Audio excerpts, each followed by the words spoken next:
Welcome to Kenton Teaches. Enjoy the video. You start by verifying your Microsoft 365 sign-in and that Teams is available. This avoids meeting link failures. Once done, open Outlook, desktop, or web, and switch to Calendar so you're in the right context. Next, click New Meeting or New Event to begin.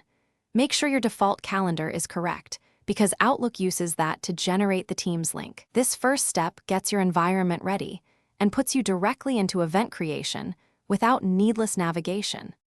Now fill in the meeting essentials: a clear title, accurate date and start/end times, and the correct time zone so participants join at the right moment.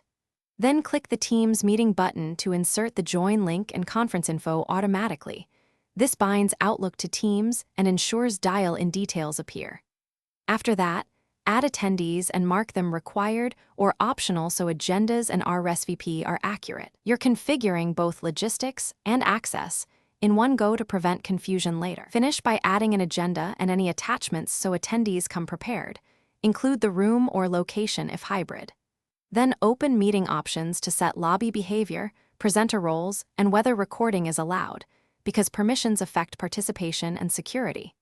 Send the invite and confirm attendees receive the Teams link. If the Teams join link is missing, sign out and back in, ensure the Teams add-in is enabled, or reinstall it. That typically resolves the most common sync problems quickly. Thanks for watching. Please subscribe if this video was helpful.